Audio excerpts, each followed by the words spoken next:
नाम विभा कुमारी। हम लोगों ने लास्ट क्लास में अग्निशामक यंत्र के प्रकार के बारे में जाना था कि कितने टाइप्स के फायर एक्सटिंग्विशर होते हैं और कौन से फायर में किस टाइप के अग्निशामक यंत्र का इस्तेमाल किया जाता है। हम लोगों ने उस बारे में पढ़ा था और मैंने कहा था कि मैं नेक्स्ट क्लास में यानी कि आज की क्लास में फायर कॉन्सेप्ट या फिर ऑक्यूपेशनल सेफ्टी यानी कि व्यवसायिक सुरक्षा के बारे में बताऊंगी कि क्या है। तो आज जैसे कि आप देख सकते हैं स्क्रीन में, आज मैं आपको फायर कॉन्सेप्ट के बारे में पढ़ाऊंगी कि फायर कॉन्सेप्ट क्या है, ये क्या है, इसका पर्पस क्या है, ये कौन कौन से फायर्स होते हैं, कैसे इसको अप्लाई किया जाता है, इसके क्या एडवांटेज है, इस सब के बारे में पढ़ेंगे जैसे कि देख सकते हो। तो फ्रेंड्स, फायर कॉन्सेप्ट का हिंदी मीनिंग क्या होता है, यानी कि फायर संकल्पना। कॉन्सेप्ट का मतलब क्या होता है, संकल्पना। क्या होता है, संकल्पना। तो फ्रेंड्स, ये फायर्स है क्या, ये फायर्स ये बहुत ही इंपॉर्टेंट टॉपिक है आपके चैप्टर में, क्योंकि फायर्स से क्या है कि क्वेश्चंस कभी कभी आ जाते हैं और खास करके जो पर्पस के बारे में, जो इसका पर्पस है ना वो बहुत ही इंपॉर्टेंट होता है। इसका जो पर्पस है कभी भी आपसे पूछ नहीं जाता कि फायर्स का पर्पस क्या है, एंड पर्पस यानी कि उद्देश्य क्या है इसका। तो बात करते हैं fires. What is fires? Fires क्या है फ्रेंड्स? जो फायर्स है एक हमारा जापानीज वर्ड है। क्या है? जापानीज वर्ड है, यानी कि जापान के जो लोग हैं, जो जापान के जो इंसान हैं, उन्होंने फायर्स को बनाया था। जापान के जो लोग हैं, जापान के जो पर्सन्स हैं, उन्होंने क्या किया था, फायर्स को बनाया था। क्यों बनाया था, उनके क्या रीजन थे फ्रेंड्स? जापान के जो लोग थे वो फायर्स को इसलिए बनाए थे कि वो लोग अपने काम को, उनकी जो वर्किंग थी उसको बेहतर बनाने के लिए, उसको ज्यादा अच्छा बनाने के लिए, उनका जो वर्क प्लेस था यानी कि काम करने का जो जगह होता है उसको वर्क प्लेस कहा जाता है। जहां हम लोग काम करते हैं उसको वर्क प्लेस कहते हैं। वर्क प्लेस को सही ढंग से बनाने के लिए। तो सीधी बात क्या है कि फायर्स क्या है? फायर्स के जापानीज वर्ड है जो जापान के लोगों के द्वारा बनाया गया है। ठीक है, जापान के लोगों ने क्यों बनाया? मशीनों की मरम्मत के लिए, उसकी अच्छी देखभाल के लिए, उसकी सेफ्टी के लिए, अच्छे काम करने के तरीका के लिए हम लोगों ने क्या किया, जापान के लोगों ने क्या किया, फायर्स को बनाया और उसको उसने अप्लाई भी किया।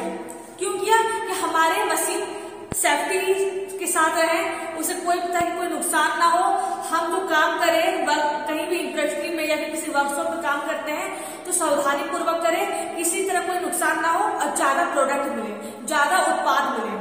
हम लोग काम करते क्यों है कि हमें अच्छा प्रोडक्ट मिल सके, और ज्यादा मदद कब क्यों करते हैं? क्योंकि ज्यादा मदद इसीलिए करते हैं कि हमें अच्छा से अच्छा प्रोडक्ट मिल सके, इसलिए हम लोग अच्छी तरह से काम करते हैं।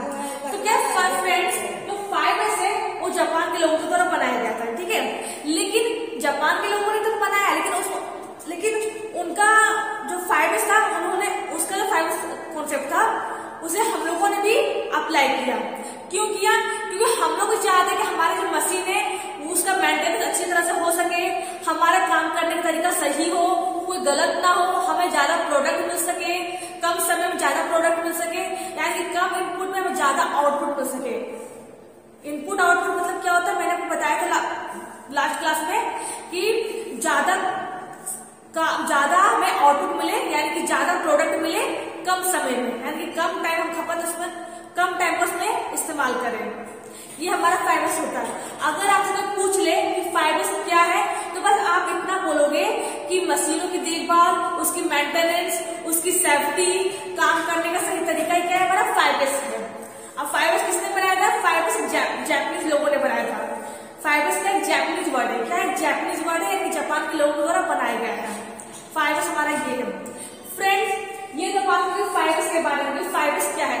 फायर्स क्या है कि मशीनों की देखभाल, उसकी अच्छी तरह से मेंटेनेंस करना, उसकी रखरखाव करना, सही तरीके से काम करना, क्या है हमारा फायर्स है। ठीक है, अब बात करते हैं पर्पस के बारे में। पर्पस यानी कि उद्देश्य, कि फायर्स का पर्पस क्या है, इसका उद्देश्य क्या है। फ्रेंड्स, हम लोग कोई भी काम करते हैं तो हम लोग चाहते हैं कि हमें अच्छा से अच्छा प्रोडक्ट मिल सके, अच्छा से अच्छा उत्पाद, प्रोडक्ट यानी कि उत्पाद, अच्छा से अच्छा उत्पाद मिल सके, यानी कि हम कम समय में ज्यादा उत्पाद लें, कम मटेरियल का इस्तेमाल करें और अच्छा से अच्छा प्रोडक्ट प्रोडक्ट मिल सके। तो इसका पर्पस क्या है, फाइबर्स का पर्पस क्या है कि वेस्टेज को कम करते हुए, जो वेस्टेज होता है, जो कचरा होता है, जो अपव्यय होता है, वेस्टेज का हिंदी रूप क्या होता है, अपव्यय। क्या होता है, अपव्यय। अपव्यय को कम करते हुए उत्पादकता को बढ़ाना। पर्पस क्या होता है, यानी कि वेस्टेज को कम करते हुए, वेस्टेज यानी कि अपव्यय को कम करते हुए उत्पादकता को बढ़ाना। जाहिर सी बात है, हम चाहें कि हम लोग कम से कम समय में ज्यादा से ज्यादा प्रोडक्ट मिले, कम से कम मेटेरियल का इस्तेमाल हो, कम से कम वेस्टेज बने, जिससे कि हमें अच्छा से अच्छा प्रोडक्ट मिल सके। तो इसका पर्पस क्या है, मेन आप याद रखना कि अपव्यय को कम करते हुए उत्पादकता को बढ़ाना ही इसका उद्देश्य है। फाइबर्स का उद्देश्य क्या है, अपव्यय को कम करते हुए उत्पादकता को बढ़ाना फाइबर्स का उद्देश्य होता है। तो फ्रेंड्स, हम लोगों ने देखा फाइबर्स क्या है, फाइबर्स का पर्पस क्या है, हम लोगों ने इसके बारे में जान लिया है। ठीक है, अब अगले पॉइंट के बारे में चलते हैं। जानते हैं कि फाइबर्स है क्या, उसको कैसे अप्लाई किया जाता है, इससे क्या एडवांटेज है, इसके बारे में जानेंगे। तो बात करते हैं पहले एस की। फाइबर्स यानी 5 शब्दों, 5 एस का मतलब क्या होता है कि 5 एस का समूह। 5 एस यानी कि 5 एस का समूह। आप देख सकते हो S S S S S, यानी कि कितने एस है, 5 एस है। 1 2 3 4 5 एस ऐसे होता है। क्या है, फर्स्ट नंबर क्या है, सीरी। क्या है, सीरी। सीरी क्या है, जैपनीज वर्ड है। क्या है, सीरी हमारा जैपनीज वर्ड है। ठीक है, और इसका इंडियन वर्ड क्या है, यानी कि हमारा वर्ड क्या है, हम लोग इंडियन है, भारतीय, तो भारतीय शब्द क्या है, सोड। क्या है, सीरी जो हमारा है एक हमारा जापानीज वर्ड है, जापान के लोगों ने बनाया है, तो भाई अपना वो वर्ड देंगे ना, हमारा वर्ड तो देंगे नहीं, तो उन्होंने सीरी से कहा गया। क्या कहा है, सीरी। लेकिन इंडियन वर्ड क्या है, सॉर्ट, जिसका हिंदी मीनिंग क्या होता है, छांटना। क्या होता है, छांटना। सीरी क्या होता है, यानी कि सीरी यानी कि सोट, सोट यानी कि छांटना। छांटने का मतलब क्या होता है, मान लो आप कहीं काम करते हो, ठीक है, काम करते हो, अब आपको क्या है, आप जब काम करोगे तो आपको टूल्स चाहिए काम करने के लिए, इक्विपमेंट यानी कि उपकरण चाहिए काम करने के लिए, मटेरियल्स भी चाहिए काम करने के लिए। सही बात है, अगर आपको काम करना है तो आप इन सबका इस्तेमाल तो करोगे। तो क्या है कि हम अगर कोई काम करते हैं तो क्या है कि हम जब कुछ सामान मतलब मुझे कुछ टूल्स का इस्तेमाल करना है, मान लो मुझे हथौड़े का इस्तेमाल करना है, ठीक है, मुझे कुछ काम कर रही हूँ, मैं जॉब बना रही हूँ, अब मुझे हथौड़ा का इस्तेमाल करना है, तो मैं क्या करूंगी, उसे ढूंढूंगी। तो क्या हुआ फ्रेंड्स, अगर जो यूजलेस टूल्स है जो खराब हो जा रहे हैं, ठीक है, जो यूजलेस टूल्स है जो खराब हो जा रहे हैं, और जो हमारे काम में आने वाले टूल है, जो हमारे काम में आने वाले औजार है, वो दोनों को साथ में रहेंगे, तो क्या होगा कि हमें औजार ढूंढने में परेशानी आएगी।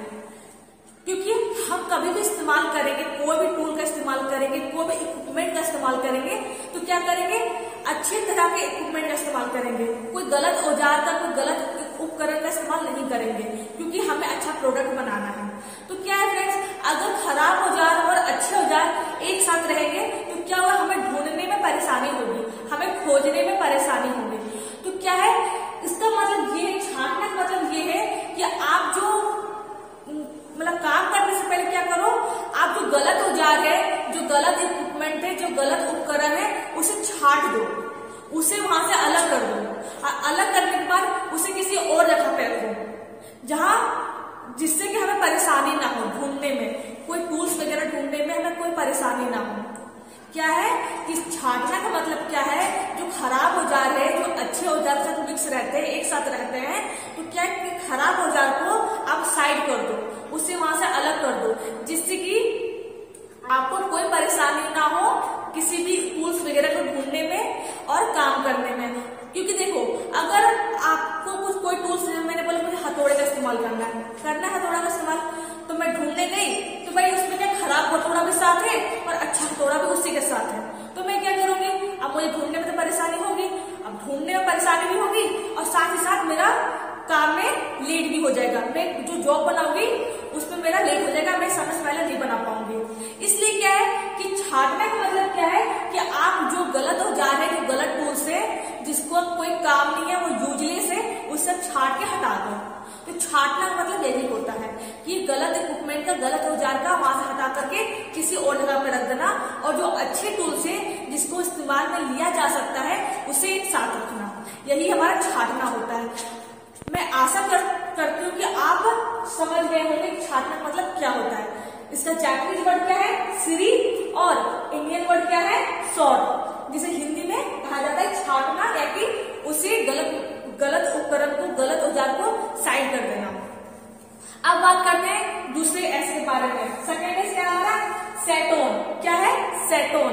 सेटोन क्या हमारा जापानीज वर्ड है। क्या है, जापानीज वर्ड है, यानी कि जापान के लोगों ने इस वर्ड को बनाया है, जापानी वर्ड है, ठीक है, जापानी शब्द है। इसे इंडियन वर्ड क्या है हमारा, सेटिंग इन ऑर्डर। क्या है, सेटिंग इन ऑर्डर। सेटोन क्या है हमारा, जापानीज वर्ड है, जो जापानी शब्द है, लेकिन हमारा भारतीय शब्द है कि इंडियन वर्ड क्या है, सेटिंग इन ऑर्डर, जिसे हिंदी में कहा जाता है कर्म निर्धारण। क्या कहा जाता है, कर्म निर्धारण। फ्रेंड्स, मैंने आपको बोला था कि आपका जो आप जब जॉब बनाओगे, जब जॉब मतलब वर्कशॉप में काम करोगे, तो आपका ऑपरेशन क्या होता है, आप क्या क्या करते हो, पहले आप क्या करते हो, मेजरिंग करते हो। याद कीजिएगा, रिकॉल कीजिएगा, मैंने क्या कहा था कि पहले आप मेजरिंग करते हो। कोई भी ऑब्जेक्ट बनाने से पहले, कोई भी जॉब बनाने से पहले मैंने आपको बताया था कि पहले आप क्या करते हो, उस जॉब की मेजरिंग करते हो मेजरिंग। उसके बाद क्या करते हो, मार्किंग करते हो। उसके बाद क्या करते हो, उसकी कटिंग करते हो, हेक्सोइंग करते हो। मैंने आपको ये बताया था। तो सेटिंग इन ऑर्डर का मतलब क्या है कि हर टूल को एक क्रम में, यानी कि ऑर्डर में रखा जाए। हर टूल को, हर इक्विपमेंट को, हर मटेरियल्स को क्या है, एक ऑर्डर में रखा जाए कि पहले ऑर्डर मुझे ये काम करना। जैसे कि आप क्या करोगे, पहले मेजरिंग करोगे, ठीक है।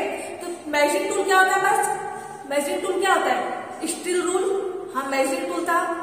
माइक्रोमीटर मेजरिंग टूल था। तो क्या है कि पहले हम लोग क्या करेंगे, पहले हम लोग स्टील रूल को रखेंगे, माइक्रोमीटर को रखेंगे, उसके बाद अलग अलग टूल्स को उसके एक ऑर्डर रखेंगे, ठीक है। उसके बाद क्या करोगे, मार्किंग करोगे। मार्किंग किसे किया जाता है, स्क्रैबर। स्क्रैबर क्या होता है, एक मार्किंग टूल होता है जिसकी मदद से मार्किंग करते हैं। तो उसके बाद क्या करोगे, आप स्क्रैबर रखोगे। यानी कि मेरा कहने का मतलब बस इतना ही है कि सेटिंग इन ऑर्डर यानी कर्म निर्धारण का मतलब इतना होता है कि आप जो ऑपरेशन करते हो वर्कशॉप में, उसके अकॉर्डिंग टूल्स को या फिर इक्विपमेंट्स को रखा जाए, जिससे कि आपको उस इक्विपमेंट को ढूंढने में परेशानी ना हो। मैंने इसमें कहा कि आप मार्किंग करोगे तो आपको पता है कि इसके बाद मुझे मार्किंग करना है और इसके बाद वही टूल होगा, वही इक्विपमेंट उस जगह पर होगा। तो आपको क्या है, उस इक्विपमेंट को या फिर उस उपकरण को ढूंढने में कोई परेशानी नहीं आएगी और आप आसानी से काम करोगे और आपका ज्यादा लेट भी नहीं होगा काम करने में। आप समय रहते सारा काम पूरा कर लोगे। तो सेटिंग इन ऑर्डर का मतलब क्या होता है, कर्म निर्धारण का मतलब क्या होता है कि हर टूल को, हर इक्विपमेंट को, हर मटेरियल को एक ऑर्डर में रखना, एक कर्म में रखना। यही हमारा सेटिंग इन ऑर्डर यानी कर्म निर्धारण होता है, ठीक है। अब अगले पॉइंट पे चलते हैं जो कि हमारा है सीसो। सीसो क्या है, हमारा जापानीज वर्ड है। इसका इंडियन वर्ड क्या है, इसका इंडियन वर्ड है साइन या फिर क्लीन। क्या है, साइन और क्लीन, और यानी कि या, दोनों में से कोई भी, ठीक है। और मतलब क्या होता है, या। तो साइन या क्लीन क्या है, इसका इंडियन वर्ड है, ठीक है। जिसे हिंदी में क्या कहा जाता है, स्वच्छता कहा जाता है, यानी कि साफ सुथरा। फ्रेंड्स, जो साफ सफाई की बात हो रही है, साफ सफाई यानी स्वच्छता क्या है, एक कॉमन चीज है। आप कहीं भी काम करते हो, कहीं भी जाते हो, क्योंकि घर पर क्यों नहीं रहते हो, साफ सफाई बहुत ही जरूरी होती है, ठीक है। मान लो आपको कोई काम करना है वर्कशॉप में, ठीक है। तो आप क्या किए कि गए काम करने के लिए, लेकिन अगर वहां पर जो मशीन्स हैं, जो इक्विपमेंट्स है यानी उपकरण जो है, जो टूल्स है, अगर गंदे पड़े होंगे और आप गंदे इक्विपमेंट्स में, गंदे टूल्स में काम करना स्टार्ट कर दोगे, तो इससे क्या है, आपके जो प्रोडक्ट पर, जब प्रोडक्ट बनाओगे, जो उत्पाद बनाओगे, जो जॉब बनाओगे, उस पर गलत इफेक्ट पड़ेगा, गलत प्रभाव पड़ेगा। आपका जो प्रोडक्ट है, आपका जो जॉब है, वो अच्छी तरह से बनकर तैयार नहीं हो पाएगा, ठीक है।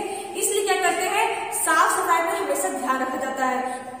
मशीन ही क्यों ना हो, मशीन पर साफ सफाई पे ध्यान दिया जाता है। हमारा टूल्स पे भी ध्यान दिया जाता है कि हमारा टूल जो है वो साफ सुथरा हो, उसमें किसी तरह कोई गंदगी ना हो। इक्विपमेंट, उपकरण, फर्श की क्यों ना, फर्श होता है जो फ्लोर होता है, फ्लोर ही क्यों ना हो, फ्लोर भी हमारा साफ सुथरा नीट एंड क्लीन होना चाहिए, जिससे कि कोई गलत इफेक्ट ना पड़े हमारे प्रोडक्ट पर और हम पर।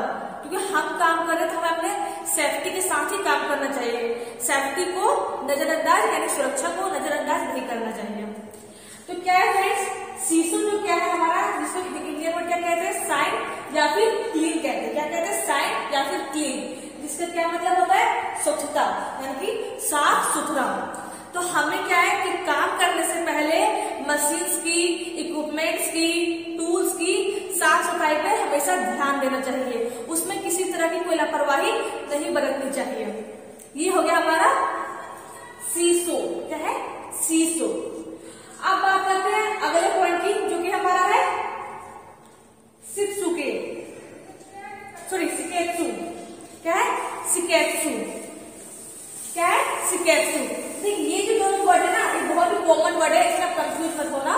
क्या है ये हमारा, शिकेत्सु। ठीक है, शिकेत्सु को हिंदी में कहा जाता है स्टैंडर्डाइज।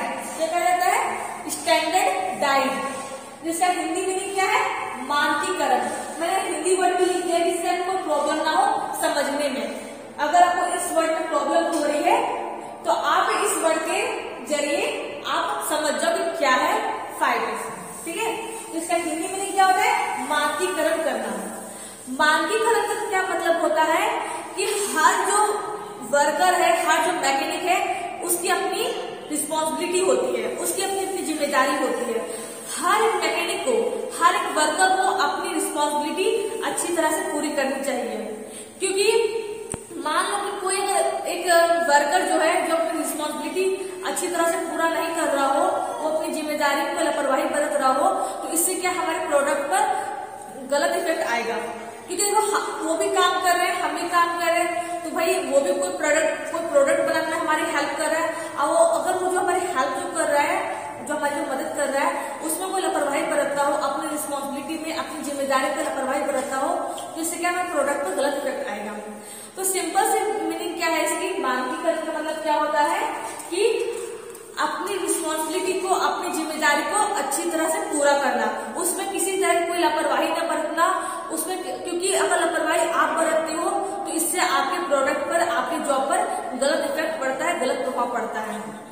तो मानकीकरण का मतलब यही है कि हर वर्कर को, हर मैकेनिक को अपनी जिम्मेदारी पूरी अच्छी तरह से निभाना चाहिए, और जो हमारे फाइटर्स है, जो हमारे फाइटर्स है, उसे अच्छी तरह से फॉलो करना चाहिए, जिससे कि हमारा प्रोडक्ट अच्छी तरह से बनकर तैयार हो, हमारी मशीन्स और हमारे टूल इक्विपमेंट्स में कोई गलत प्रभाव ना पड़े, उससे उसका कोई नुकसान ना हो। ठीक है, अब अगले पॉइंट में चलते हैं, जो कि हमारा है शित्सुके। क्या है, शित्सुके। शित्सुके, शित्सुके का हिंदी मीनिंग क्या होता है, इंडियन वर्ड क्या होता है, सेल्फ डिसिप्लिन। क्या है, सेल्फ डिसिप्लिन यानी कि स्वयं अनुशासन। सेल्फ डिसिप्लिन यानी कि स्वयं अनुशासन।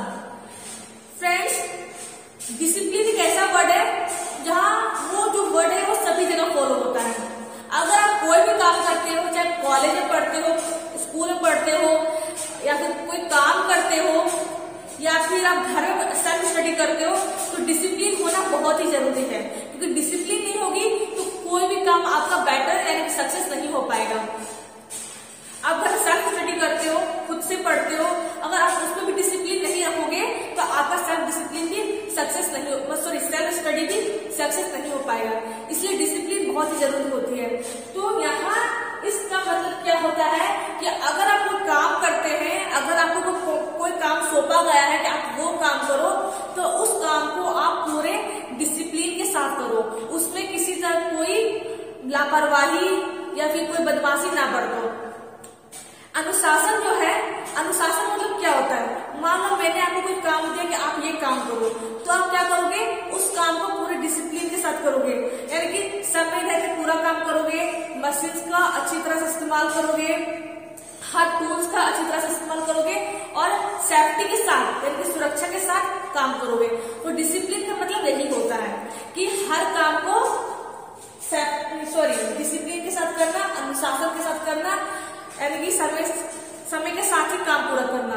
यानी कि मैंने आपको कोई काम दिया है तो आप उसे समय के साथ ही उस काम को पूरा करोगे। ये नहीं कि मैंने आपको काम दिया है, आपने उस काम को 10 दिन के बाद पूरा किया है, वो क्या है हमारा डिसिप्लिन नहीं, हमारा इनडिसिप्लिन है, यानी कि अनुशासनहीन है। तो मेरा कहने का मतलब बस यही है कि अनुशासन मतलब क्या होता है कि हर काम को डिसिप्लिन के साथ करना, अनुशासन के साथ करना। क्या होता है हमारा सिर्फ सूखे होता है। क्या होता है सिर्फ सूखे, जिसको क्या कहा जाता है सेल्फ डिसिप्लिन। अगर आप कहीं और बुक में देखोगे तो इसको कहीं कहीं सस्टेन क्या कहा जाता है, सस्टेन। मैं यहाँ लिख देती हूँ, यहाँ लिख देती हूँ, क्या कहा जाता है सस्टेन। किसी और बुक में, हर बुक में तो नहीं, मतलब कोई बुक में इसे सस्टेन भी कहा जाता है। क्या कहा जाता है सस्टेन। तो क्या है इसके बहुत से नाम हो गए, सिक्सुकी हो गया जो जैपनीज वर्ड है, इंडियन वर्ड क्या सेल्फ डिसिप्लिन हो गया, एक इंडियन वर्ड क्या क्या सस्टेन हो गया। ऐसे डिसिप्लिन क्या है स्वयं अनुशासन, यानी कि अनुशासन के साथ काम करना। तो फ्रेंड्स ये हमारा है 5S जो कि बहुत ही काम में आने वाला है। ये आपके एग्जाम के में भी आ सकता है, इसमें कोई शक नहीं है। ठीक है, तो क्या सीरी सोट यानी कि छाटना, यानी कि गलत उपकरण को, गलत पार्ट को वहां से छाट के हटा देना। सेटोर सेटिंग इन ऑर्डर यानी कि कर्म निर्धारण, यानी कि हर टूल्स को, हर इक्विपमेंट्स को एक ऑर्डर में रखना कि हमारा समय की बर्बादी ना हो, हमें आसानी से वो टूल इक्विपमेंट आसानी से मिल जाए। ठीक है, अगला क्या है हमारा सीसो। क्या है सीसो, जिसे कहा जाता है साइन या फिर क्लीन। इसका हिंदी में क्या होता है स्वच्छता, यानी कि साफ सुथरा। यानी कि आप कोई काम करते हो तो काम करने से पहले आप साफ रखने पे ध्यान दे लो कि कौन सी चीज गंदी पड़ी है जिसे मुझे साफ करना है, जिससे कि आपके प्रोडक्ट को कोई गलत इम्पैक्ट नहीं आएगा और आपकी मशीन, टूल, इक्विपमेंट में कोई गलत प्रभाव नहीं पड़ेगा। चौथा क्या है हमारा सिकेत्सु। क्या है सिकेत्सु, जिसे क्या कहा जाता है स्टैंडर्डाइज। ये कहा जाता है स्टैंडर्डाइज। इसके हिंदी में क्या है मानकीकरण। मानकीकरण क्या है, मैंने क्या बोला आपको कि हर वर्कर को, हर मैकेनिक को अपनी जिम्मेदारी अच्छी तरह से निभाना है और समय के साथ काम करना है। अपनी जिम्मेदारी से पीछे नहीं हटना है और कोई लापरवाही नहीं रखना है। पांचवा क्या है हमारा सिक्सुके। क्या है सिक्सुके, जिसे क्या कहा जाता है सेल्फ डिसिप्लिन, यानी कि स्वयं अनुशासन। और इसका और इंडियन वर्ड क्या है सस्टेन। क्या है सस्टेन। तो सेल्फ डिसिप्लिन में मैंने क्या कहा कि सेल्फ डिसिप्लिन क्या है, स्वयं अनुशासन क्या है कि अनुशासन के साथ काम करना है, समय रहते काम करना है, मशीन्स का अच्छी तरह से इस्तेमाल करना है, टूल इक्विपमेंट्स का अच्छी तरह से इस्तेमाल करना है, जिससे कि हमारे प्रोडक्ट पर, हमारे मशीन्स पर, हमारे इक्विपमेंट्स पर और टूल्स पर कोई गलत प्रभाव ना पड़े, वो हमारा खराब ना हो। तो ये हमारा 5S हो गया जो मैंने आपको बता दिया कि 5S क्या है। अगर आपको कुछ प्रॉब्लम आती हो इस 5S को समझने में तो आप मुझे कमेंट कर सकते हो कि मैम मुझे यहाँ प्रॉब्लम आ रही है, आप मुझे वो दोबारा बता दो, आप मुझे रिपीट करवा दो, तो मैं रिपीट भी करवा दूंगी। ठीक है, चौथा बात करते हैं एडवांटेज ऑफ 5S, यानी कि 5S के लाभ। 5S के क्या क्या लाभ हैं फ्रेंड्स। अगर आप इन सबको फॉलो करोगे, इन सबको अप्लाई करोगे तो जाहिर सी बात है आपका जो काम है वो समय के साथ पूरा हो जाएगा। सही बात है ना कि अगर आप इन सबको फॉलो करोगे, इन सबको अप्लाई करोगे तो आपका जो काम है, आपका जो जॉब है वो समय रहते पूरा हो जाएगा। आपका जो वर्कशॉप है, आपकी जो मशीन है वो हमेशा साफ सुथरी रहेगी। इसके एडवांटेज हो गए। अगर आपने इन सबको फॉलो कर लिया है तो आपके लाभ क्या हो गए कि आपका जो जॉब है वो समय रहते पूरा हो जाएगा, आपके मशीन कभी गंदी नहीं होगी, जल्दी खराब नहीं होगी, दुर्घटना जो होती है, जो एक्सीडेंट होता है उसके चांसेस भी कम रहेंगे, यानी उसकी संभावना भी कम रहेगी कि हमारी दुर्घटना नहीं होगी, और आप सेफली यानी कि सेफ के साथ यानी सुरक्षा के साथ काम भी कर सकते हैं। तो इसके एडवांटेज ये हो गए कि आप सुरक्षा के साथ काम करोगे, दुर्घटना होने की संभावना कम रहेगी, मशीन जल्दी खराब नहीं होगी, और क्या है टूल इक्विपमेंट से उसमें कोई गलत प्रभाव नहीं पड़ेगा और हमारा सबसे मेन पॉइंट समय के साथ काम पूरा हो जाएगा। जो हमारा जो बनाते हैं हम लोग है वो हमारा काम समय के साथ पूरा हो जाएगा। तो ये इसके एडवांटेज हो गए। सिंपल सी बात है, एडवांटेज बहुत ही सिंपल है। तो क्या आज हम लोगों ने क्या जाना, हम लोगों ने जाना फायर्स क्या है। फायर्स क्या है कि मशीन की मेंटेनेंस करना, उसके रखरखाव पे ध्यान देना और सेफ्टी के साथ काम करना।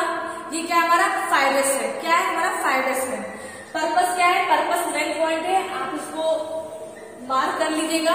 पर्पस क्या होता है, अपव्यय को कम करते हुए उत्पादकता को बढ़ाना, यही इसका पर्पस होता है, यानी कि वेस्टेज को कम करते हुए उत्पादकता को बढ़ाना, ये इसका पर्पस हो गया। फिर मैंने आपको फाइबर्स के बारे में बताया, जो है सीडी, सेटोन, सीसो, सिकेप्सू, सिप्सुके, ये इसका पर्पस हो गया। ठीक है, और फिर मैंने आपको एडवांटेज ऑफ फाइबर्स के बारे में बताया कि फाइबर्स के क्या क्या लाभ हैं। तो फ्रेंड्स, आज मैंने आपको फाइबर्स के बारे में बता दिया है। अगले क्लास में मैं ऑक्यूपेशनल सेफ्टी के बारे में बताऊंगी कि व्यावसायिक सुरक्षा क्या होती है और ये कैसे इसका हमारे जीवन पर यानी हमारे जीवन पर उसका प्रभाव पड़ता है। ठीक है, तो मैं अगले क्लास में व्यावसायिक सुरक्षा के बारे में बताऊंगी। अगर आपको फायर्स कॉन्सेप्ट समझने में कोई भी परेशानी अगर आई होगी तो आप क्या है उस परेशानी को, उस प्रॉब्लम को कमेंट करके बता देना कि मैम मुझे यही परेशानी आ रही है, मुझे इसको फिर से रिपीट कर दो, फिर से मुझे बता दो, तो मैं नेक्स्ट क्लास में उसे फिर से मैं बता दूंगी। ठीक है, तो फ्रेंड्स आज